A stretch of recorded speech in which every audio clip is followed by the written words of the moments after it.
kalau kita punya masalah, kita punya keinginan, kita kagak datang sama Allah, kita tidak menghadap kepada Allah, itu tandanya kita tidak mengenal Allah sebaik kita mengenal dokter ketika kita sakit. Kita tidak mengenal Allah sebaik kita mengenal bengkel untuk motor mobil kita yang rusak. Kita tidak mengenal Allah sebaik kita mengenal makanan ketika kita lapar, minuman ketika kita haus. Dan bahkan konyolnya, kita tidak mengenal Allah sebaik kita mengenal tukang tambal ban buat ban kita yang kempes. Padahal kalau kita datang kepada Allah, Allah kagak perlu nanya sama kita. Kenapa? Karena Dia sudah Maha Tahu. Kenapa dokter masih perlu bertanya? Kenapa bengkel masih perlu bertanya? Karena mereka menganggap kita yang punya badan. Mereka menganggap kita yang punya motor, sehingga kita yang lebih tahu tentang penyakit badan kita, tentang penyakit kendaraan kita. Tapi Allah mah nggak perlu nanya, karena Dia sudah Maha Tahu. Siapa yang sedang punya kesulitan? Siapa yang sedang punya masalah? Yuk, kita belajar. Kita belajar dari kisah seorang sahabat, seorang kawan yang namanya Malik. Kita belajar dari dia betapa dia berusaha menyelesaikan dia punya masalah. 3 tahun lamanya dia berusaha menyelesaikan dia punya masalah, nggak kelar-kelar. Tapi begitu dia datang kepada Allah, subhanallah, kun fayakunnya Allah berlaku.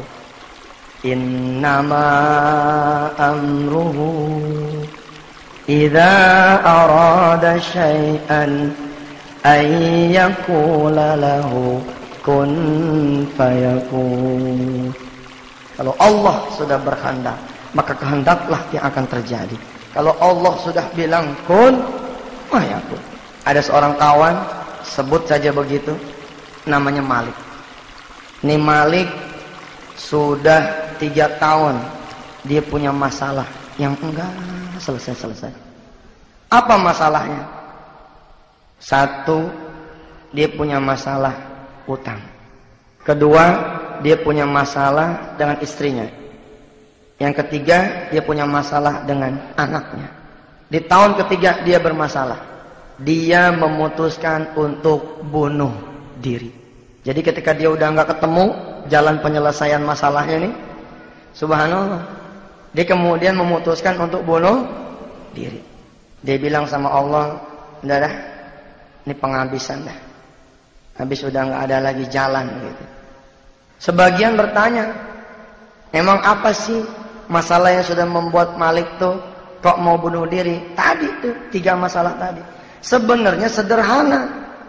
Tapi kalau kita tidak tahu kemana kita nyari pertolongan, kalau kita tidak tahu kemana kita nyandarin diri kita, emang begitu nasibnya. Masalah kecil bisa menjadi bahaya. Jadi rupanya di tahun ketiga, ketika si Malik punya masalah, semuanya memuncak. Di tahun ketiga, di hari Minggu,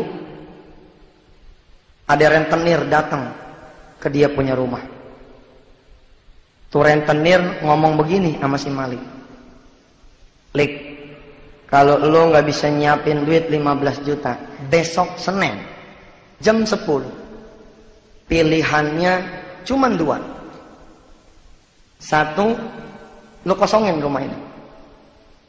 Atau yang kedua, gue yang ngosongin di rumah.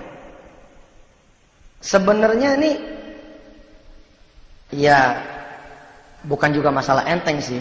Tapi kalau urusan lagi pada terang, 15 juta barangkali masih bisa nyari kanan kiri. Tapi Malik udah gelap gitu.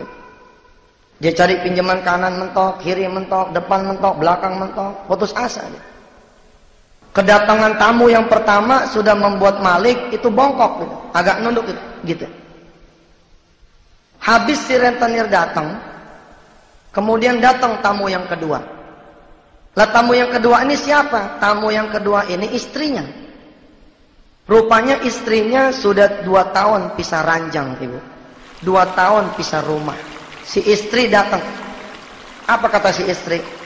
Bang, kalau sampai besok abang belum juga tanda tangan surat cerai saya, kayaknya besok bakalan ada yang datang ngejemput abang dah. Mau dipaksa nih, begitu. Jadi besok jam 12 saya tunggu dah di pengadilan agama, begitu. Jadi kata tuh bini, jam 12 besok ditunggu di pengadilan agama.